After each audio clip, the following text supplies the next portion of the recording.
నమస్కారం,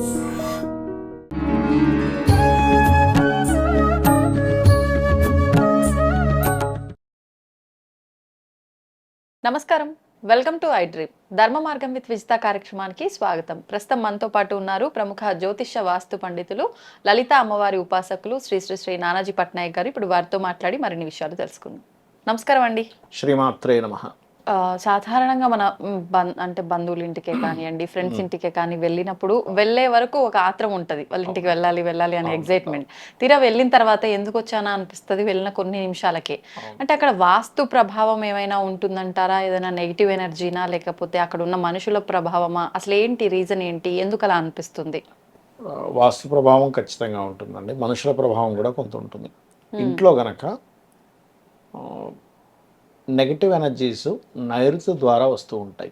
అందుకే మన వాళ్ళు నైరుతి గది చీకటిగా ఉండాలంటారు. చీకటిగా లేకుండా ఎక్కువ వెళ్తుండి అక్కడ ఉన్నప్పుడు ఏమైపోతుంది, ఇంట్లో వాళ్ళ మీద దాని ఎఫెక్ట్ పడుతుంది.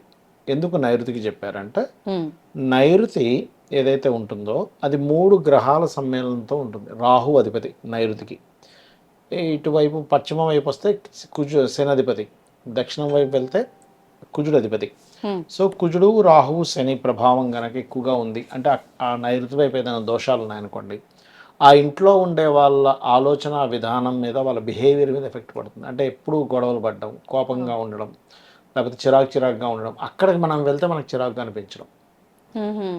ఇది ఒక మంచి ఉదాహరణ. ఎందుకంటే చాలామందికి వాస్తుందా లేదా అనేటువంటి విషయంలో ఇది అర్థమైపోతుంది. అక్కడికి వెళ్ళగానే ప్లెజెంట్గా ఉంది అంటే వాస్తు బాగుంది, ప్లెజెంట్గా లేదు అంటే ఇబ్బంది. అయితే కొన్ని సందర్భాల్లో ప్లేస్ ప్లెజెంట్గా ఉంటుంది కానీ వాళ్ళకి కలిసి రాదు ఒక్కోసారి. అది ఎప్పుడు అంటే, చూడ్డానికి అక్కడ ఉండే వాతావరణం అంతా నీట్గా ఉంటే మనకు ప్లెజెంట్గా అనిపిస్తుంది, కానీ అక్కడ నిర్మాణంలో అది ఆయ సంబంధమైన దోషం ఉండొచ్చు, పద సంబంధమైన దోషం ఉండొచ్చు, నిర్మాణంలో లోపల ఉండే వాష్రూమ్ సంబంధించిన దోషాలు ఉండొచ్చు. ఆయా అంటే ఏంటి, పద అంటే ఏంటి? ఆయం కట్టడం అంటే అసలు మీరు అంటే లెంత్ అండ్ విడ్త్ ఎంత ప్లేస్లో కడుతున్నారు ఇది ఆయం. అంటే ధ్వజాయమా, కాకాయమా, లేకపోతే వృషభాయమా, సింహాయమా అని ఇలా ఉంటాయి. అది ఎట్లా కడుతున్నారు. అసలు ఆయం అనేటువంటిది కేవలం ఇంటికే కాదు, టేబుల్ కూడా కడతారు ఆయం.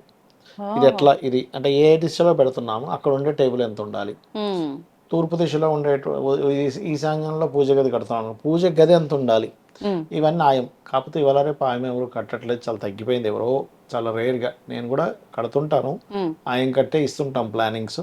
కాకపోతే కొన్ని సందర్భాల్లో మనం ఆయం కట్టలేని పరిస్థితి ఉంటుంది. చిన్న స్థలం ఉంటుంది, అందులో మీరు ఆయం కడితే ఉన్న స్థలం కాస్త తగ్గిపోద్ది. కాబట్టి ఆయం కట్టలేని పరిస్థితుల్లో మనం మామూలుగా ఇప్పుడు పదాన్ని లెక్కగట్టి, ఆ పదం బట్టి ద్వారం ఎక్కడ పెట్టాలి, పదం బట్టి మనకి వాష్రూమ్స్ ఎక్కడ ఉండాలి, ఎక్కడ ఏ యాక్టివిటీ చేయాలనే దాని మీద కూడా ఇంట్లో ఉండే వాస్తు కంప్లీట్ పాజిటివ్గా పనిచేస్తూ ఉంటుంది. ఆ రకంగా ఉన్నప్పుడు ఆ ఇంట్లో వాళ్ళు హ్యాపీనెస్గా ఉంటారు, వెళ్ళిన వాళ్ళకి బాగుంటుంది. సర్వసాధారణంగా ఇంటికి వెళ్ళిన వాళ్ళతో సంబంధాలు సరిగ్గా ఉండట్లేదు అంటే తూర్పు ఈశాన్య దిశ పాడయ్యి అని అర్థం. తూర్పు ఈశాన్య దిశ పాడైనప్పుడు ఏమవుతుందంటే, తూర్పు ఈశాన్యంలో ఎంటర్టైన్మెంట్ జోన్ అంటారు. అంటే వెళ్ళిన వాళ్ళకి హ్యాపీనెస్ ఉండదు, అక్కడ ఉండే వాళ్ళు సరిగ్గా రిసీవ్ చేసుకోలేక ఇబ్బంది పడుతూ ఉంటారు. కాబట్టి తూర్పు పాడైన సామాజికమైనటువంటి విషయాల్లో ఇబ్బంది రావడము, వాళ్ళ ఎంజాయ్మెంట్గా లేకపోవడం, ఇంట్లో ఉండే వాళ్ళ మధ్య సఖ్యత లేకపోవడం జరుగుతూ ఉంటుంది. అందుకని సర్వసాధారణంగా మనకు శాస్త్రంలో చెప్పింది ఏంటంటే, చతురస్రాకారంలో కట్టుకోమంటాడు. అప్పుడు జోన్స్ అన్ని బ్రహ్మస్థానం నుంచి జోన్స్ అన్ని ఈక్వల్గా వెళ్తాయి.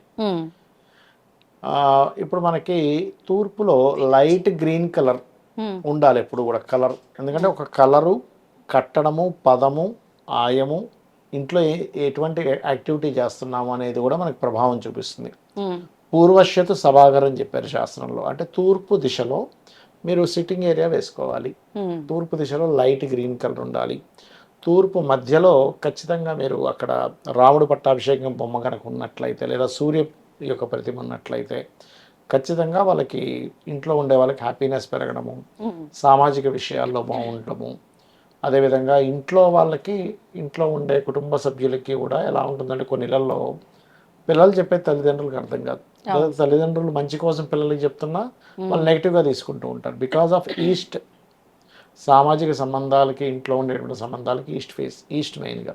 అలానే ఈస్ట్ ఫేసింగ్లో ఉంటే మంచిదని కాదు, వాళ్ళ ఇంట్లో ఉండేటువంటి ప్రదేశంలో ఈస్ట్ జోన్ ఏదైతే ఉందో అక్కడ నీట్గా ఉండాలి, చక్కగా సిట్టింగ్ ఏరియా ఉండడం, అక్కడ కొంచెం వాటర్ ఉన్నా మంచిదే ఈస్ట్లో, అండ్ గ్రీన్ కలర్ ఉండడం, అక్కడ కొన్ని మొక్కలు పెంచుకోవడం, ఇట్లాంటివన్నీ కూడా చేసుకోవచ్చు. ఇది ఎక్కడైనా మిస్ అయితే కనుక ఆ ఇంట్లో హ్యాపీనెస్ అనేది తగ్గిపోతూ ఉంటుంది, సామాజిక సంబంధాలు తగ్గుతూ ఉంటాయి. ఇలాగా 16 జోన్స్కి 16 విషయాలు చెప్పారు. అంటే ఈశాన్య దేవతా గృహ, పూర్వశత సభాగారు, ఆగ్నేయ పాకముచ్చతే, దక్షిణే సయంతత, పశ్చిమే భోజనం చేయవ, ఉత్తరే నది సంస్థితం, ఇట్లా చాలా ఉన్నాయన్నమాట. ఉత్తరే మనకి తూర్పు ఆగ్నేయ హృదయే దదిమంతన మందిరం అంటాడు. అంటే అక్కడ మీరు కనుక ఒక కవ్వము, ఈ చిలికేది పెడితే కూడా వాళ్ళకి సబ్కాన్షియస్ మైండ్లో మంచి మంచి థాట్స్ రావడము, సంతాన అభివృద్ధి కలగడము, ఇట్లాంటివన్నీ జరుగుతాయి. అదేవిధంగా కొంతమంది ఇళ్లలో మీరు ఇప్పుడు హ్యాపీనెస్ కోసం అన్నారు, కొంతమంది ఇళ్లలో శక్తిహీనతగా అనిపిస్తుంది వాళ్ళకి. అంటే వాళ్ళు ఆ ఇంటికి వెళ్ళినప్పటి నుంచి ఏదో తెలియని డల్గా ఉన్నామండి, ఎనర్జీ లేమండి అంటూ ఉంటారు. దానికి కారణం ఏమిటి అంటే మనకి ఆగ్నేయానికి దక్షిణానికి మధ్య భాగాన్ని దక్షిణ ఆగ్నేయము అంటారు. దక్షిణాగ్నేయ హృదయే మనకి మన ఆజ్యగేయ ప్రశస్తయేతన శ్లోకం ఉంది. అంటే అక్కడ మనకి 16 మంది శక్తి స్వరూపాలు ఉంటాయని చెప్తుంది శాస్త్రం వాస్తుపరంగా. అక్కడ కనుక ఒక నెయ్యి బాటిల్ కనుక పెట్టినట్లయితే దేవతలు ఏం తీసుకుంటారు? నెయ్యి తీసుకుంటారు. అంటే అమృతం తాగుతారు, నెయ్యిని తీసుకుంటారు. మన ఆజ్యం అదే వేస్తాం కదండి, హోమాలు జరిగేటప్పుడు నెయ్యే వేస్తాం కదా. అలా ఆవు నెయ్యిని కనుక అక్కడ పెట్టినట్లయితే ఇంట్లో ఉండే వాళ్ళకి ఆ శక్తి అనేటువంటి ఆ దేవతల ద్వారా పొందుతారు. అప్పుడు ఎనర్జెటిక్ గా ఉంటారు. చాలా మంది ఇళ్లలో ఏంటంటే వాళ్ళ ఎనర్జీ లేకపోవడం వల్ల వాళ్ళ ఇంట్లో వాళ్ళ శక్యతలు తగ్గిపోతుంటాయి. అబ్బా చిరాగ్గా ఉంది, ఇప్పుడు నువ్వేంది ఇవన్నీ అడుగుతున్నావు అంటూ ఉంటారు. సో ఇవన్నిటికీ కారణం ఏంటంటే కొన్ని ఎక్స్పెక్టేషన్స్ ఫుల్ఫిల్ అవ్వకపోవడం, ఆ ఇంటికి వెళ్ళినప్పటి నుంచి లాసెస్ రావడం, అవన్నీ వీళ్ళ మీద పడుతూ ఉంటుంది.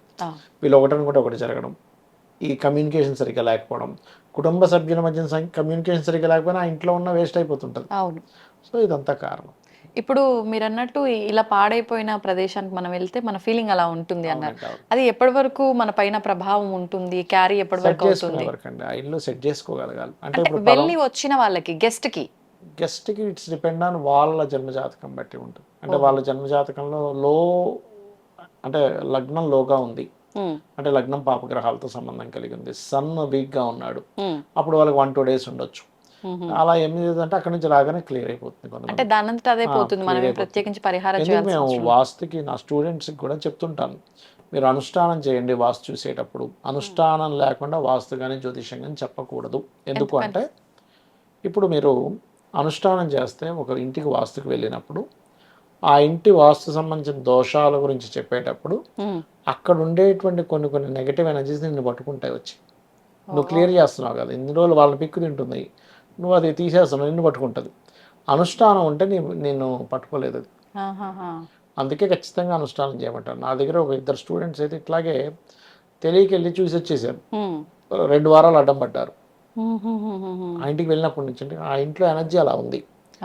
అలాగే జాతకం చెప్పేటప్పుడు కూడా ఎందుకు అనుష్ఠానం ముఖ్యం అంటే చెప్పేది నువ్వు కాదు, చెప్పించేది అమ్మవారు. ఒక్కొక్కసారి ఏమవుతుంటుంది అంటే మనం పొరపాటున తప్పుగా వేసినా కూడా అక్కడ చక్రం తప్పుగా చూస్తున్నా కానీ నీ నోటి నుంచి పలికించేది అమ్మవారు సరిగ్గానే పలికిస్తుంది అవతల వాడికి. అందుకని అనుష్ఠానం ఈజ్ మోస్ట్ ఇంపార్టెంట్ అన్నమాట. అట్లా. ధన్యవాదాలండి. శ్రీమాత్రే నమః. And for more videos, please subscribe to iDream channel. Subscribe to iDream Media. Please subscribe to iDream. Please subscribe to iDream. Please subscribe iDream. And please subscribe to iDream. For more videos, subscribe to iDream. please like, share and subscribe to the channel. Congratulations, iDream. Subscribe to iDream. Subscribe to iDream. So subscribe to iDream Media. iDream ki iDream team andarki huge congratulations. Please subscribe iDream Media. Please subscribe to iDream. Subscribe iDream. Please subscribe to iDream. iDream అంటే నా కళల channel subscribe చేసుకున్న నోరు తిరుగుతలేదు, మీరైతే గంట గుర్తు కొట్టండి. For more such videos, please subscribe to iDream. Subscribe to iDream. Please subscribe to iDream. Please subscribe iDream Media. Please do subscribe to iDream. Please subscribe to iDream Media. For best entertainment and information, please subscribe iDream. And don't forget to subscribe to iDream.